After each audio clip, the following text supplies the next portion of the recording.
A historical background, I think, is really important to this Sharpeville Uprising Day, because it is often erased, it is revised and reduced to an ahistorical generic Human Rights Day, which it is not. Many people died for this day.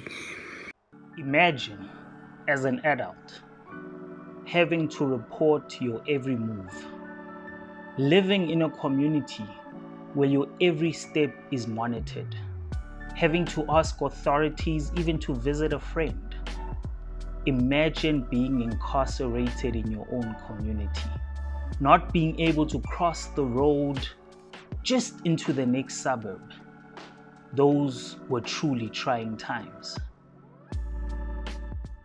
Well, there's a generation that didn't have to imagine what I've just described because they lived it.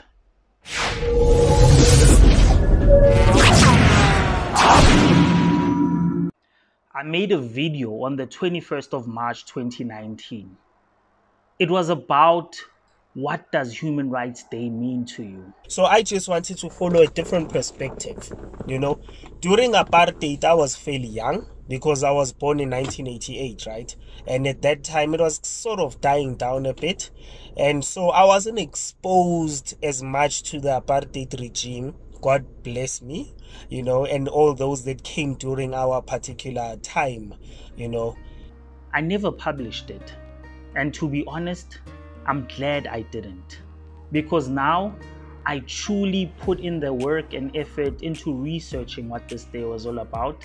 It's not an impromptu take, it's an educational take. So in this video, we'll be cruising through the history, the pain, and the meaning of this day, while also taking some lessons along this journey, all with the ultimate aim of trying to figure out what it truly means to have human rights.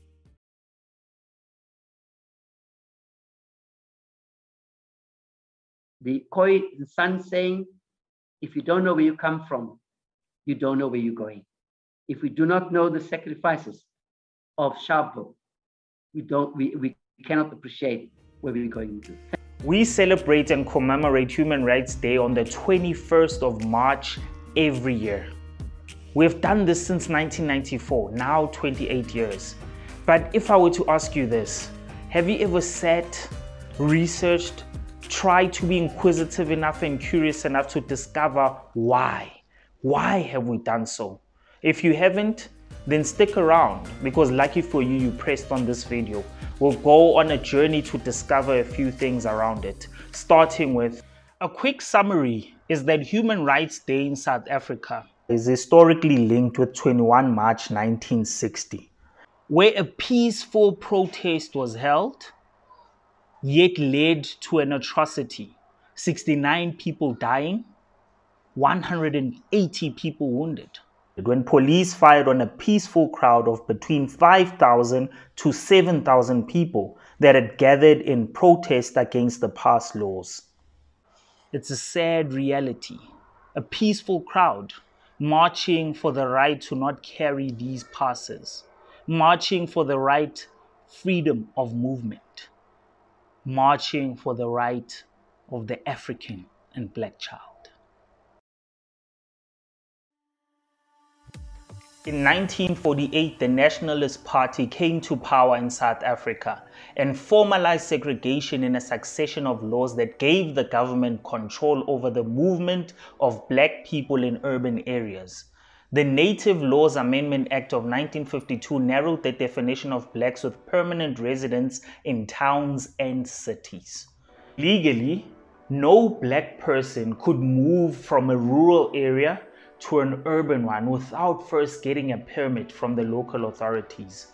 And once having been in that urban area, they needed to seek that permit within 22 hours of their arrival, just so that they could get work. The reference book, or pass, included a photograph, details of place of origin, employment record, tax payments, and encounters with the police. And in 1956, women from all walks of life protested against this racist pass laws, when 20,000 women marched to the Union Building in Pretoria, singing, wathinta abafazi, wathinta imbokodo. Abafazi, wathinta imbokodo, wathinta abafazi, wathinta imbokodo. Umamuslinga, watimakhoskazi manyanani, wameneza umamuslinga, watimakhoskazi manyanani, wameneza umamuslinga, watimakhoskazi manyanani. Sisimanga setompasi, esaqinile izwe lonke. Sisimanga setompasi, esaqinile izwe lonke. Sisimanga setompasi, esaqinile izwe lonke. Sisimanga setompasi, esaqinile izwe lonke.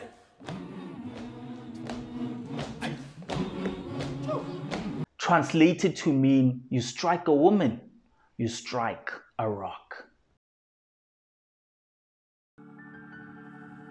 It was a Black Monday, and the stench of death was everywhere. The PAC status campaign raised the consciousness of African people to assert themselves as people of value, people of human dignity. Professor Robert Mangaliso Sobukwe of the Pan-Africanist Congress of Tanzania, 61 years ago, led a peaceful, positive action campaign against the past laws.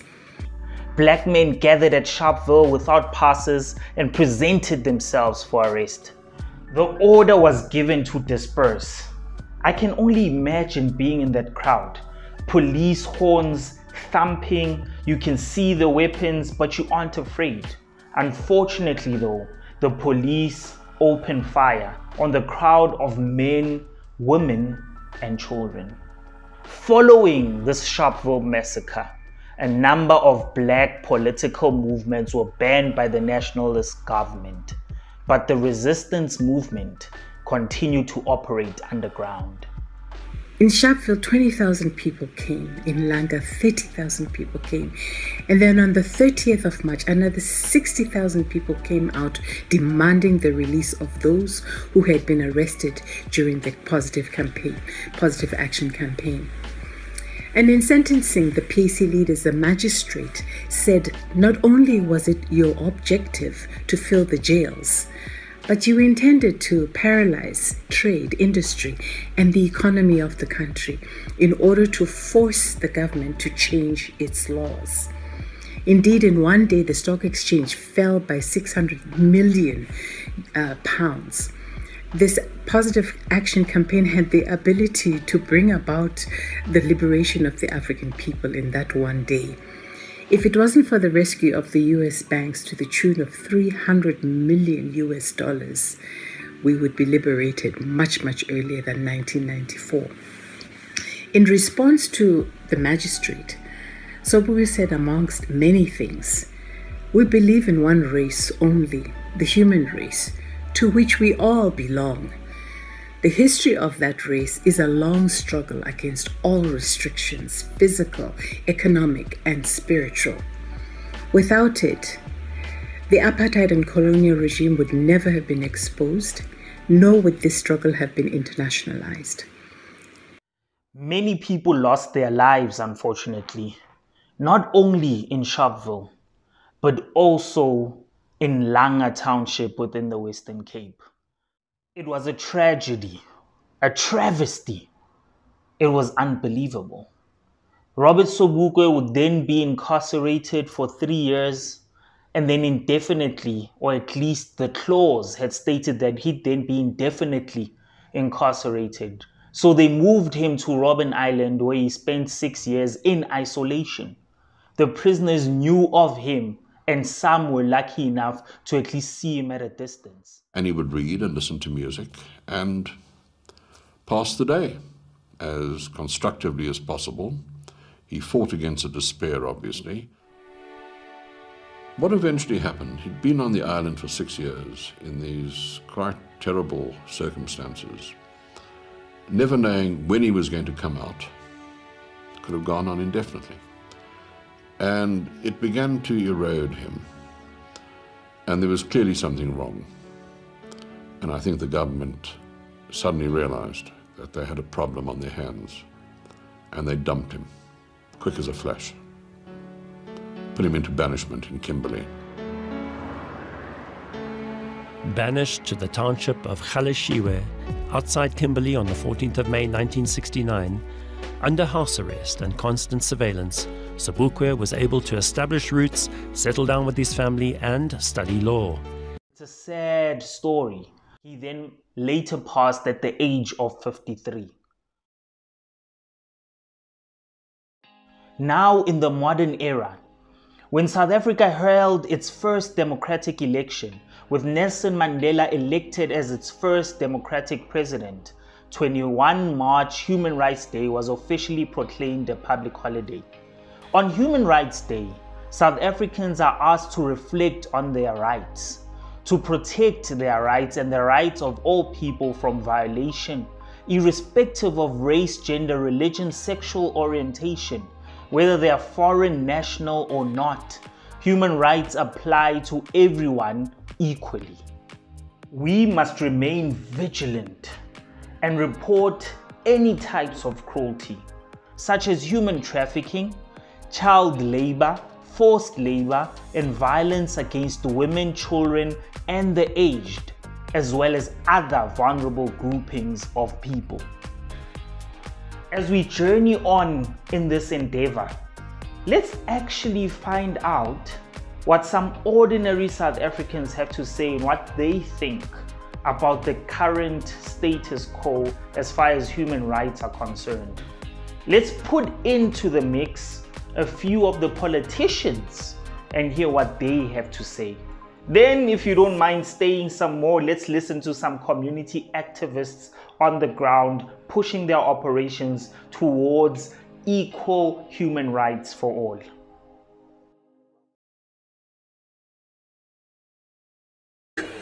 Black people everywhere in this country have no human rights to speak of.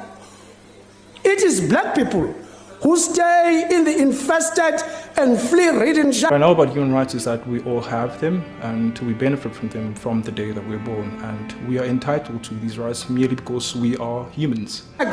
Our country has been tainted by corruption, state capture, self-enrichment by those in power, to the neglect of the higher mission and placing one's self-interest before the community's interests. 2 words to describe human rights, for me, when I think of the term human rights, is freedom and equality. As Chair, the Constitution of South Africa in Section 24 guarantees each citizen the right to an environment that is not harmful to their health and well-being. Human rights to me mean the core values and morals that we have set up as the universe. They are basically the universal language. They are the right to basically express yourself and be who you are and do what you want and whatever you like in a way that obviously doesn't break the rules. It's your right to learn, and by learning I don't only mean within the textbook, like go beyond the textbook. Don't let school get in the way of your education. That's something I've always kept with myself. So human rights to me are literally what the 2 words are: the right to be human, the right to be you. The gender gap that exists in South Africa is a reflection of the systemic nature of exclusion and disadvantage faced by women, whether as a result of apartheid or of the broader pattern of patriarchy found in present-day South Africa. Our primary struggle at the time was for the restoration of land back to its rightful owners. That means the indigenous, and the land is not back yet to the indigenous African people. Human Rights Day for me means giving thanks to the people that fought for the rights that I have today, and just giving gratitude and celebrating those people. So human rights means to me is celebrating the rights that we have as individuals, as South Africans, knowing that people in the past fought for us to have rights and they died for it. So just accepting that and celebrating that we living the fact that they, you know, what they did, and yeah, they opened the doors for us. The first lesson that we can take from this entire video and from the ordeal of Human Rights Day and all the things and actions that took place back in 1960 is the fact that as the generation of now, the generation of current, we need to look back and never forget. We can forgive, but we can't forget. Ours is to be informed, not only informed, but educated. We need to make the right decisions, look forward, but also know where we come from. These human rights that we celebrate today, that are being infringed upon, not only by the powers that be, but also by us as ordinary citizens. We need to look at the steps that we take, make sure that we aren't infringing upon the rights of others, but be so informed and involved, so educated enough to educate, use platforms such as these types of platforms to inform and empower others, so that history never gets dissolved. History never evaporates. History remains in our minds. We need to continuously remind ourselves of the happenings of the past, because it's through those roots that we get to establish the stronghold that is the flowers that bloom from the past heroes. We need to now move forward and be the heroes of the present. But remember, the first lesson is never forget.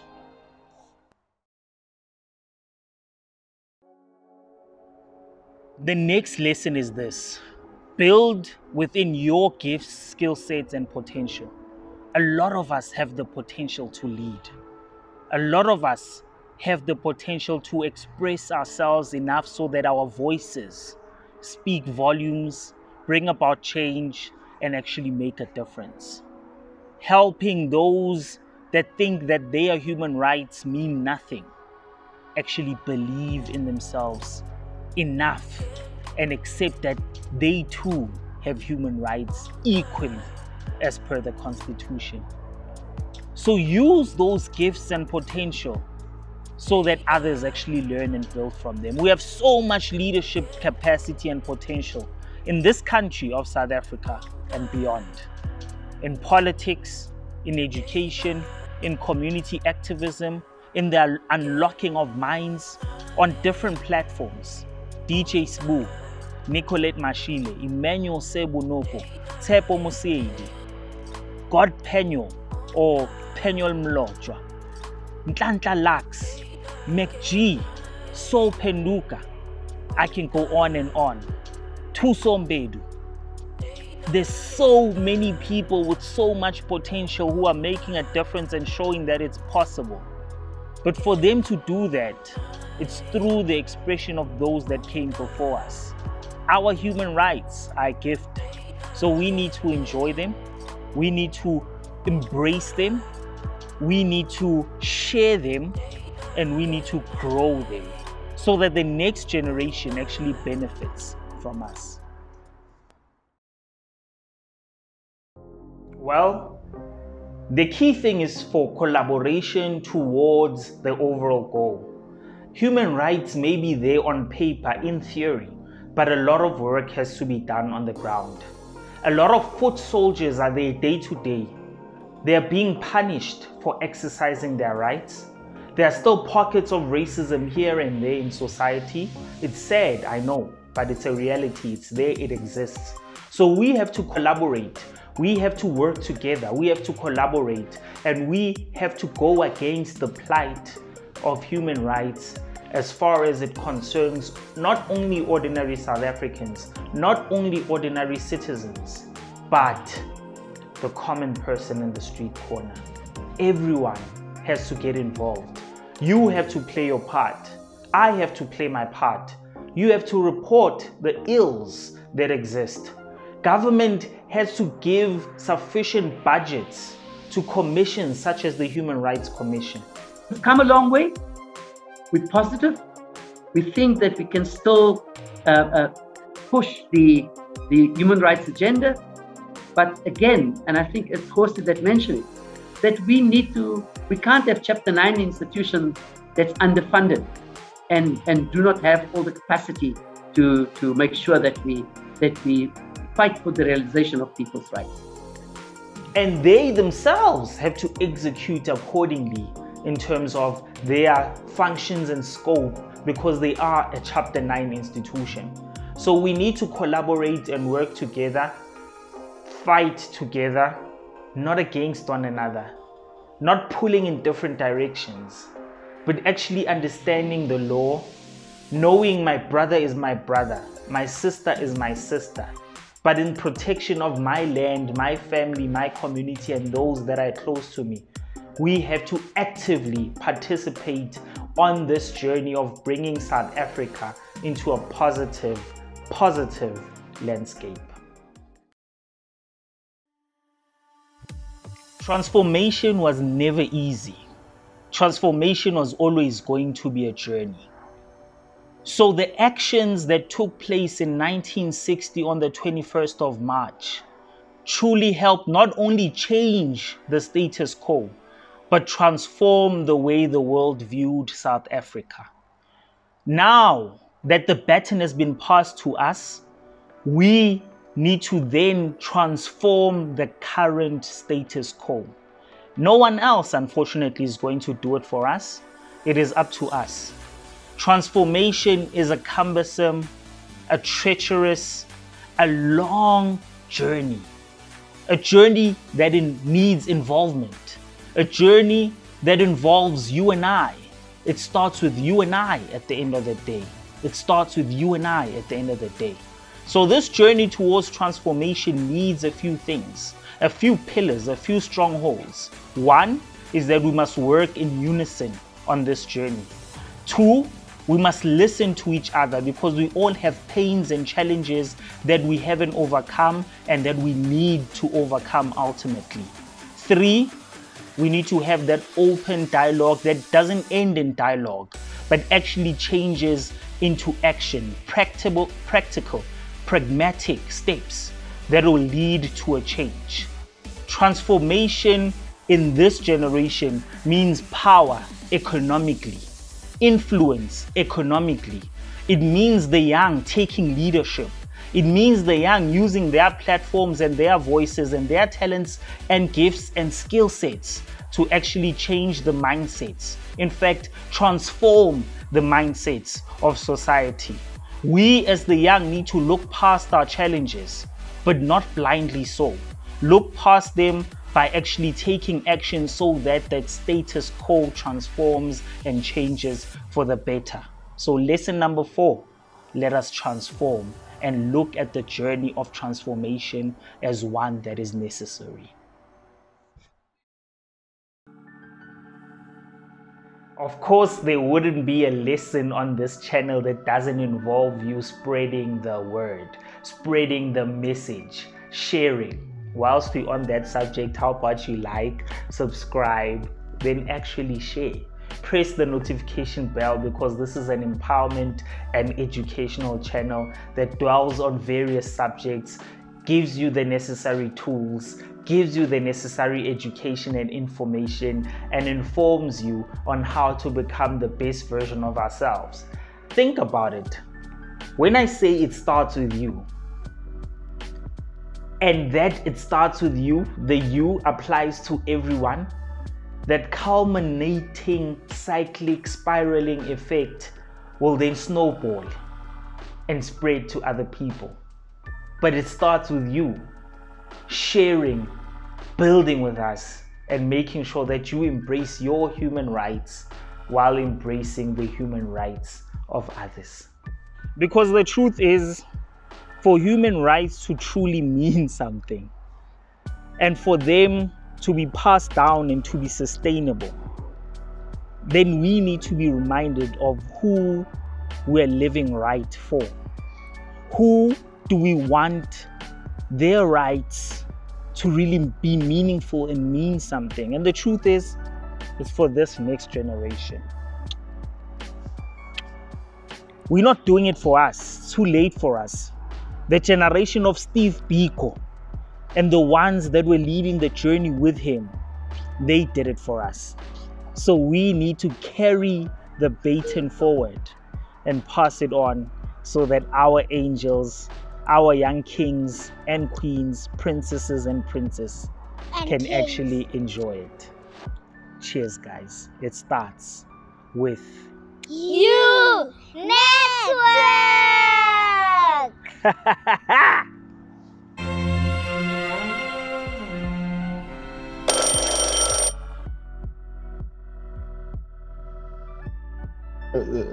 if he had to leave this talk, the 3 points I would say is we now live in a country where our human rights have become negotiable.